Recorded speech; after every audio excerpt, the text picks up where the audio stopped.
Shabbat Shalom a todos, gracias por estar aquí y bueno, espero que se hayan gozado con el Shaharit en Ahabat Ami. De verdad que ha sido tremendo el trabajo que el rabino, el Hassan Gordon, More Jackson, Pastor Marco, Loana y todos ellos, hermana Tamara y todos ellos han hecho con todos nosotros y bueno, espero que se hayan gozado con eso.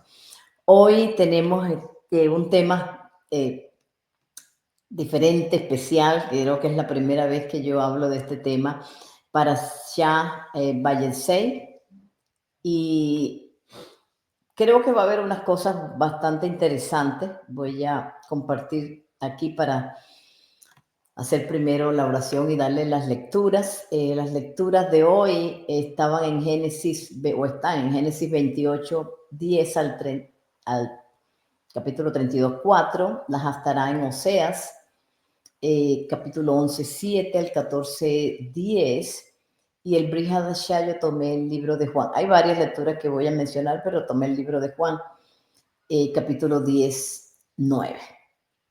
Vamos a hacer primero la oración antes de la lectura de la Torah.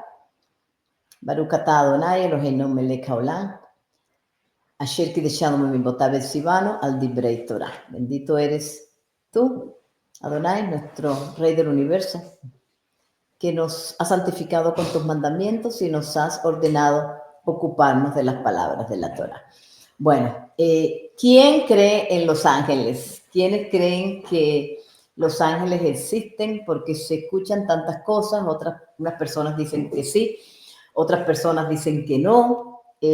¿Qué hay de cierto en las teorías acerca de los ángeles? Es el tema que yo quiero traer hoy. Voy a ampliar esto, así que si se me escapa alguna pregunta o no veo algo, por favor déjenme saber. Lo primero que quiero es saludar a los hermanos que se conectan con nosotros. Gracias por conectarse con nosotros, los hermanos de Panamá, los hermanos de Argentina, los hermanos de aquí de la Florida, de Venezuela.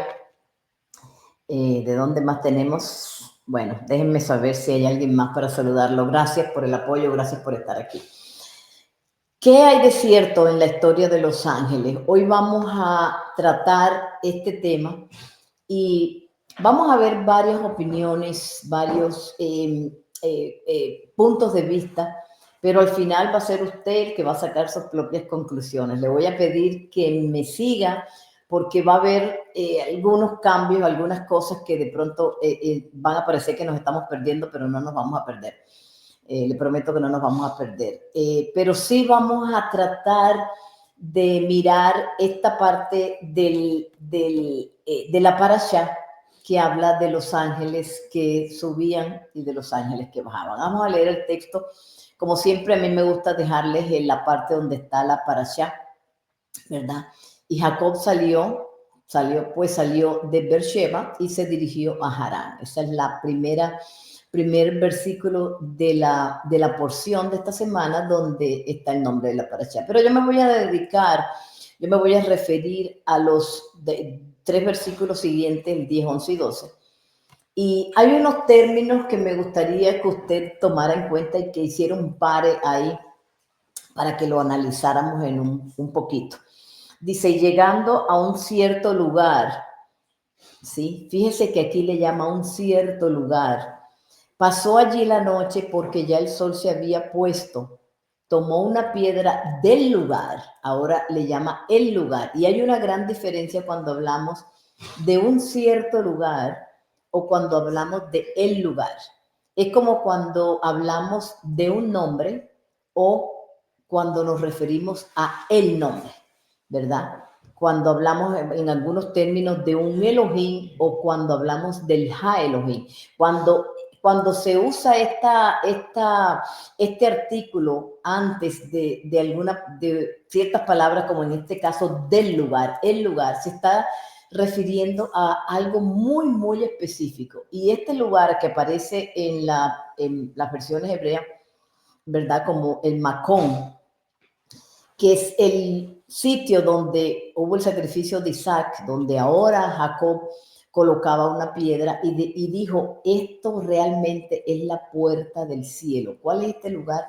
En este momento, Jerusalén, justamente el monte del templo, donde se construyó el templo de Jerusalén, en donde la Shejinah del Eterno descendía, y que es el lugar, como dije en el Shiur, por el que todo el mundo se pelea, ¿verdad? El mismo lugar se cree que fue en el jardín del Edén, donde estuvieron Adán y Eva.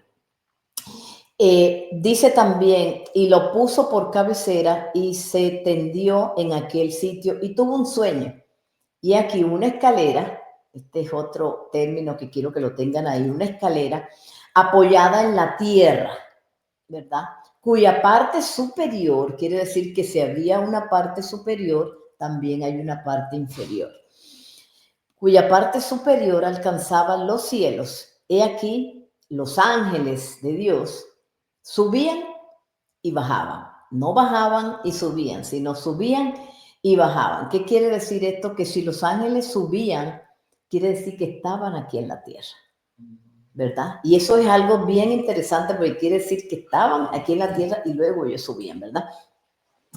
Entonces, eso para que lo tengan en cuenta. Así es, John James. Estoy viendo aquí los comentarios. Dicen los escritos de Larizal, Shimon Bar Yochai dice que existen ángeles más grandes que el alma humana y otros más pequeños que ella.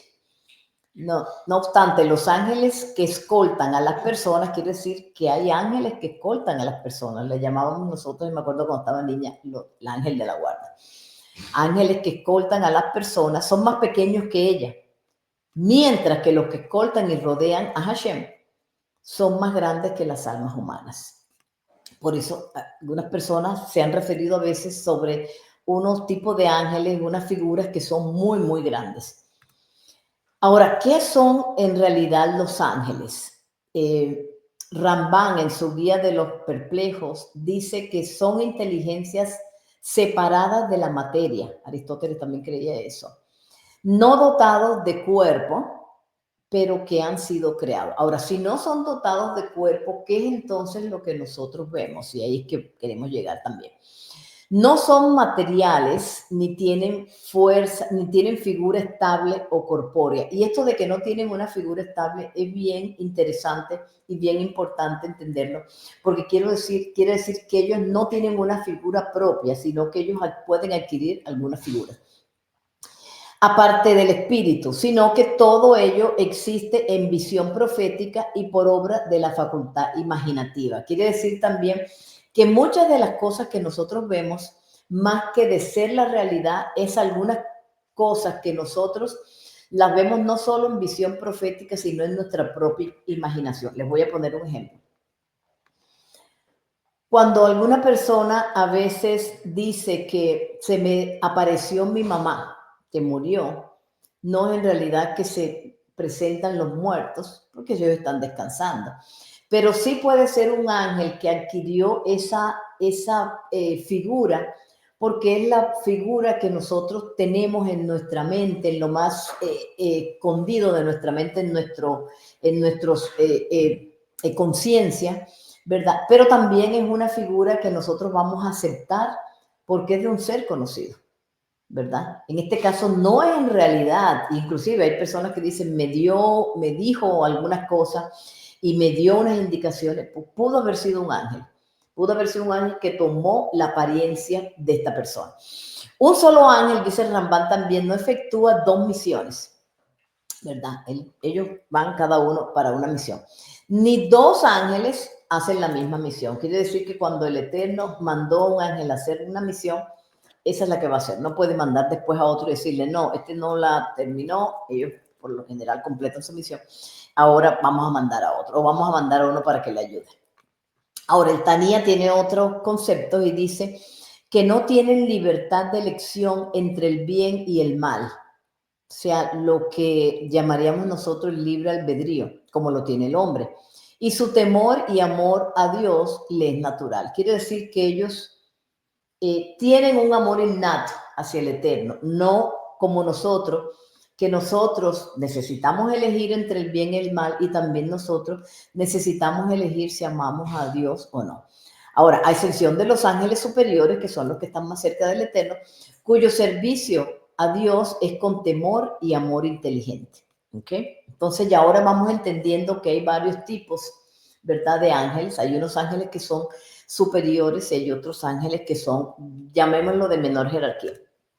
Ahora, la palabra malak en la Biblia, dice Ramban, que se usa para denominar a un mensajero entre los hombres, Génesis 32:3, a un profeta, Jueces 2:1 y Números 20:16, a una inteligencia separada, que son intermediarios entre el Creador y los demás seres, y que aparecen a los profetas en visión, y a facultades animales. Si hay alguna pregunta, déjenme saber lo que están mirando para responderlo, ¿ok? Ahora, ¿qué sucede cuando el ángel aparece en una forma cualquiera? Porque como dijimos, pueden tomar diferentes figuras.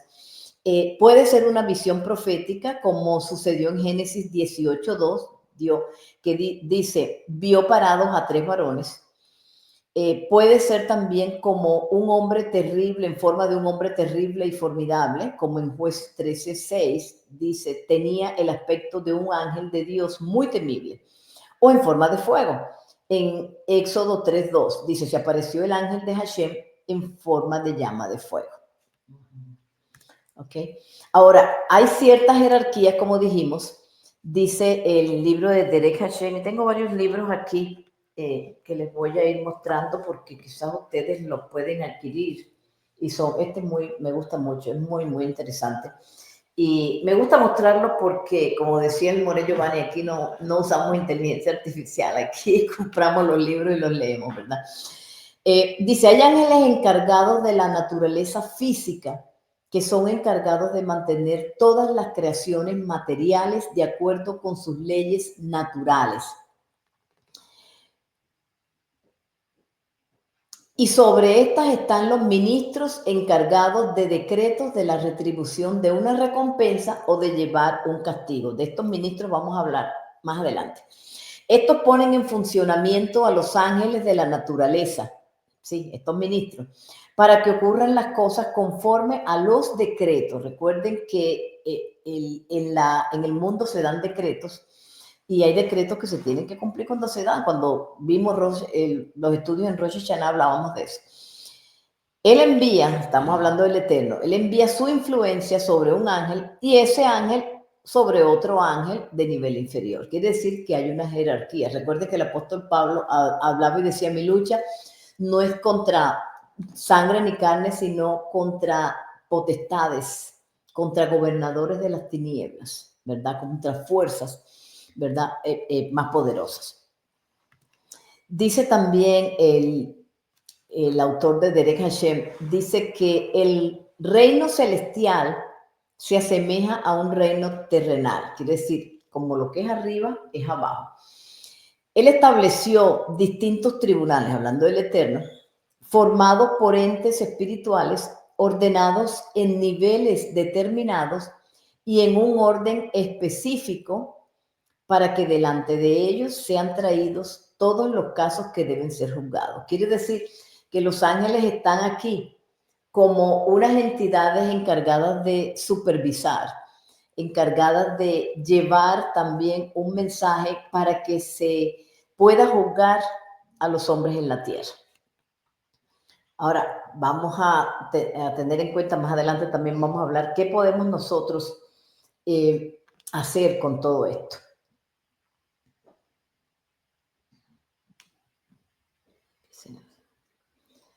Exactamente, Rosy, sí. Las personas, de hecho, usualmente eso es lo que las personas hacen, que las personas colocan velas, adoran, y esto es lo que precisamente no quiere el Eterno. ¿Por qué? Porque puede ser que sean ángeles que van con una misión a dar un mensaje y nosotros lo estamos tomando de una manera equivocada y empiezan las personas a adorar a estas familiares que murieron y en realidad es el Eterno tratando de darnos un mensaje a través de sus ángeles. Muy buen comentario. Ahora, Yeshua hablaba todo el tiempo de dos reinos. Yeshua siempre hablaba y hacía la comparación de que el reino de Dios es como un grano de mostaza, en Lucas 13, 18. Decía que el reino de Dios se parece a una red de pescar, en Mateo 13. Dice que el reino de Dios se parece a un hombre que echa semilla en la tierra, en Marcos 4. O que el reino de Dios se parece a un tesoro escondido, en Mateo 13. O sea que esto no es extraño ni diferente de entender que hay dos mundos, ¿verdad? Que hay dos mundos y que hay un reino celestial y un reino terrenal y que los dos tienen muchas cosas en común y que los dos se parecen. Ahora, el bendito sea, o sea, el eterno, deseó encomendar a ángeles encargados de supervisar toda cosa que ocurre en el mundo. Quiere decir que todo lo que nosotros hacemos está supervisado por los ángeles. Y que estos vengan a la corte celestial, en el reino celestial, y testifiquen sobre las cosas que percibieron y les fueron reveladas. Fíjense ustedes que percibieron y que fueron reveladas, no las que están en los pensamientos de los hombres. Por eso es que a veces dice, si estás pensando algo, no lo digas, porque ni los ángeles, y entre ellos cuando hablamos también hablamos de ellos entre el Satán, que también es un ángel de Dios, ellos no pueden saber tus pensamientos, pero sí lo que tú dices, lo que perciben, lo que escuchan y las cosas que son reveladas. Entonces, el caso, una vez que ellos lo perciben, ¿verdad? Lo escuchan o lo ven, ese caso es llevado a la corte celestial. En el caso del Satán, Hashem también estableció el acusador, que es el Satán, ¿verdad? Y su función es exigir el juzgamiento en las cortes. ¿De juzgamiento de qué? De las cosas que suceden acá en el reino terrenal. Si ustedes leen Job 1:6, comienza diciendo que se presentaron los hijos de Dios, entre ellos Satanás, ¿verdad? Y mucha gente dice, ¿cómo así? ¿Es un hijo de Dios? Es un ángel de Dios, es un siervo de Dios. Quiere decir que nada sucede sin que el Eterno lo permita. ¿Qué es lo que hace él? Él mira, supervisa y acusa, ¿verdad? Recuerden que estábamos hablando que los ángeles vienen, perciben, miran y luego van y llevan a la corte celestial para que haya un juicio y para que se lleve a la corte celestial, ¿verdad?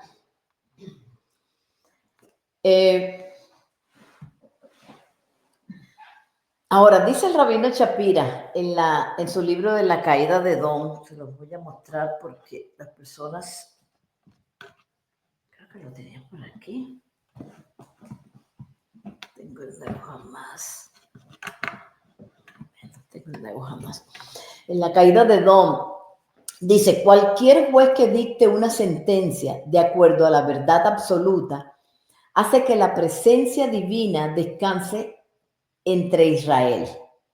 Y todo juez que no dicta una sentencia de acuerdo con la verdad absoluta causa que la presencia divina se aleje de Israel. ¿Estamos entendiendo esto? Lo voy a repetir. Cualquier juez que dicte una sentencia de acuerdo a la verdad absoluta hace que la presencia divina descanse en Israel. Y cuando se dicta una sentencia de acuerdo con no dicta una sentencia de acuerdo con la verdad absoluta, causa que la presencia divina se aleje de Israel. Y esto tiene mucho que ver con nuestras acciones o con las acciones de los hombres. Más adelante vamos a entenderlo mejor. En el libro del Nuevo Jamás, que es este que tengo aquí, que ojalá usted lo pueda leer, es un libro cortico, pero tiene mucha información, mucha información. Dice, va a encontrar algo porque el rabino llama a estos mensajeros los Sarim, Sarim en plural. El Ari, en los escritos del Ari, dice que hay 70 ángeles, que el Satán es el ángel de Edom, líder de los 70 ángeles para las 70 naciones. Sabemos que hay 70 naciones, había 70 naciones que salieron con Moisés de Egipto, Y estas 70 naciones, cada una tiene un ángel, un zar, ¿verdad? El rabino Shapira dice en su libro del Nuevo Hamas que estos zarim, estos ángeles los llama zarim. Y hay una cosa muy interesante, porque antes de derribar a una nación, primero es necesario derribar a su ángel guardián, quiere decir al zar, a este zar. Pero nuestros pecados, y aquí viene la condición importante, aquí viene la parte más difícil, pero nuestros pecados impiden que esto suceda. Cuando nosotros vemos todas estas cosas que suceden a veces en muchos países, ¿verdad? Que hay gobernantes malos, que hay cosas que suceden, ¿verdad? ¿Por qué? Siempre nos preguntamos, ¿por qué suceden todas estas cosas? Por los pecados del pueblo. A veces por los pecados también del gobernante, ¿verdad? Entonces, ¿qué hay que hacer? La nación debe volverse al Eterno, porque es la única manera de que las buenas acciones, de que el quitar los pecados pueda apaciguar, ¿verdad? Que estos mensajes que llegan por los pecados del pueblo, que deben llegar muchos delante de las cortes celestiales, ahora no sean tantos, ¿verdad? Lleguen mensajes buenos para que se puedan derribar estos harín. Esto es algo que yo pienso que tenemos que hacer todos en conjunto, como pueblo, ¿verdad? Como nación, como nación. Me dicen aquí, la creencia a ángeles está en tendencia. Hoy en día hasta le llaman angelología, sí, correcto. De hecho, sí, hay como una corriente, no sé, todavía no sé si es ciencia, la angelología, pero sí se ven mucho, sobre todo figuras inclusive hasta de ángeles desnudos en diferentes figuras, posiciones y todo, pero bueno, acabamos de decir que ellos no tienen una figura específica, ellos adquieren figuras porque son energía, ¿verdad? Entonces, pues no podemos decir si realmente son personas o qué, ¿verdad? Dice el rabino Shapira en su libro La caída de Edom que el número 70 en Éxodo 1:1 es para ilustrar las 70 naciones, que hace referencia a 70 almas. En realidad son 70 almas. Cada nación es un alma. Que no solo para indicar el pasado de Egipto, sino para señalar el futuro cuando tendrá lugar la guerra de Gog y Magog, que es la que estamos viviendo hoy en día. Ahora, el Zohar dice algo bastante interesante y dice que he aquí que los ángeles que subían y bajaban, de acuerdo que estaban en la tierra, ellos subían, no bajaban y subían, sino subían y bajaban luego por ella. Estos son los ministros de todas las naciones que suben y bajan por esta escalera. Cuando hablamos de ministros de todas las naciones, hablamos de gobernantes, hablamos del alma de los gobernantes. Recuerdo que les voy a traer varios puntos de vista de varios autores. Ustedes al final van a sacar sus propias conclusiones. ¿Cómo sucede esto? Cuando Israel peca, es decir, cuando todo el pueblo de Israel peca, la escalera se baja y los ministros se levantan. Toman fuerza, ¿verdad? Ahora, cuando Israel mejora sus obras, se eleva la escalera, los ministros descienden y su gobierno es anulado. Todo depende de esta escalera. Cuando se quita la cima de la escalera, recuerden que tenía un tope y también tenía una parte en la parte de abajo. Cuando cuando se quita la cima de la escalera, esta cede y todos los ministros vuelven a gobernar, ¿verdad? Pero cuando la cima se vuelve a colocar, la escalera se eleva y todos pierden su poder de gobernar.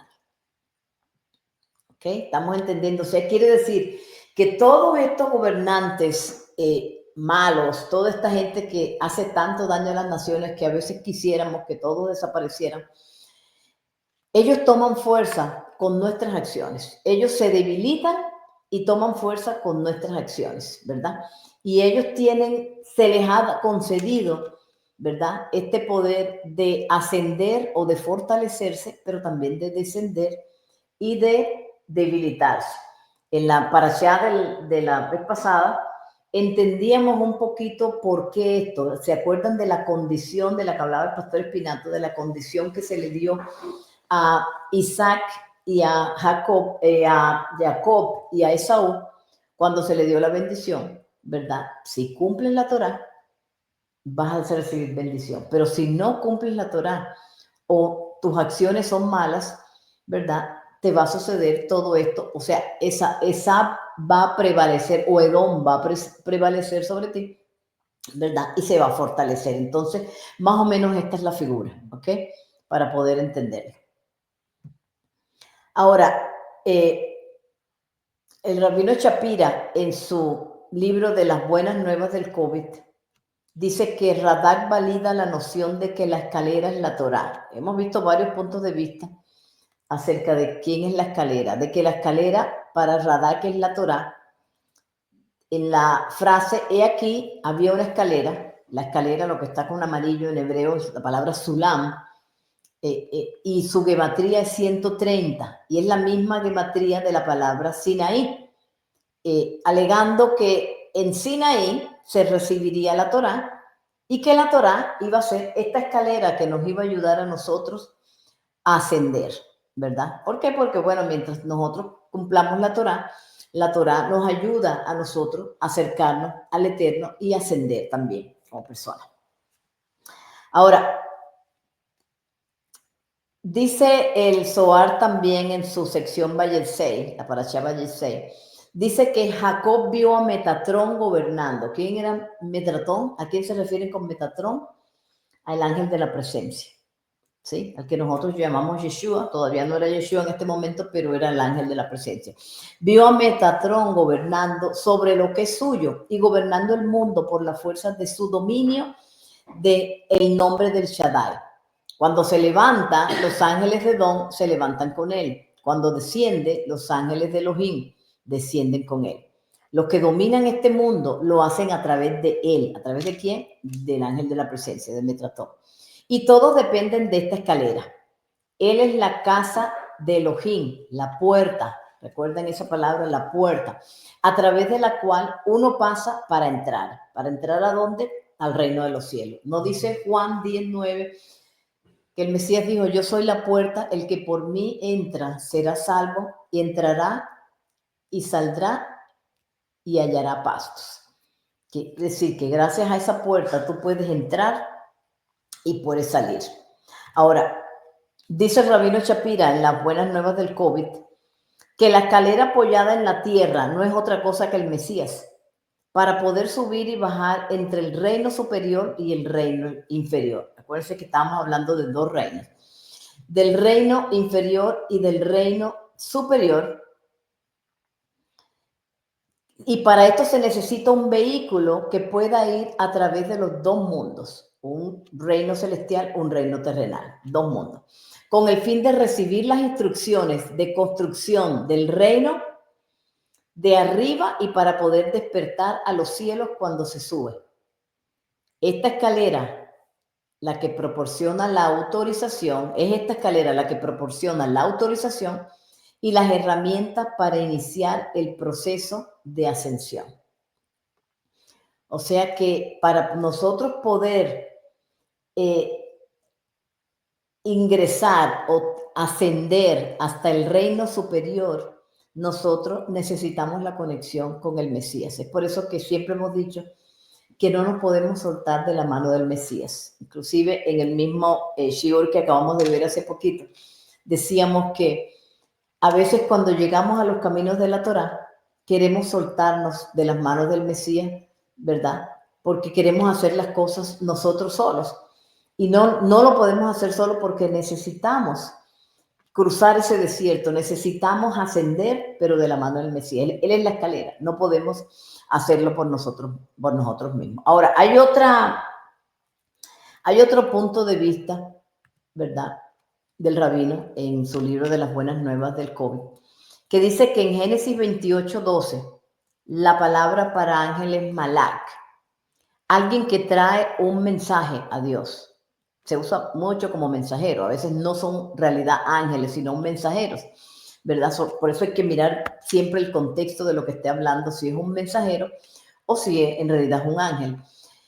Trae un mensaje a Dios. El mensaje es para el reino de Dios arriba, desde el reino de Dios abajo, ya que el ascenso tiene lugar antes del descenso. Y los mensajeros no son más que usted y yo. ¿Qué quiere decir eso? Que nosotros con nuestras acciones, con nuestras palabras, con nuestros hechos, nosotros estamos enviando mensajes al reino celestial, mensajes al eterno, ¿verdad? Que serán tomados en cuenta, por eso se dice que de toda palabra seremos juzgados y que si no hay nada bueno que decir, mejor no se dice. Hay cosas que no se pueden lanzar. Por ejemplo, les voy a poner un ejemplo. Si usted cree que una persona está enferma y usted cree de pronto, esa persona no se va a sanar, no lo diga. No lo diga, porque cuando usted lo dice, usted lanza esa palabra que cobra vida, ese decreto, y eso sube al mundo celestial. No lo diga. Diga que se va a sanar. De pronto los ángeles lo tienen en cuenta, ¿verdad? Pero hay cosas que no se deben decir. Usted no diga que usted le va mal en la vida. Usted no le diga que usted es una persona de malas. Usted no diga que todo me sale mal, ¿verdad? Porque esas palabras, por eso se dice, la palabra tiene poder, pero es por esto. Porque nosotros somos mensajeros, ¿verdad? Que estamos llevando un mensaje al reino celestial, ¿sí? Para que se tome en cuenta ya, para que se tome en cuenta en las cortes celestiales, ¿ok? Y déjenme mirar algo, creo que esta es la última diapositiva que tengo. Dice, la creencia aquí, Vanessa nos dice, la creencia a ángeles está en tendencia. Sí, eso es verdad. Muy, hay cosas que se ponen muy de moda.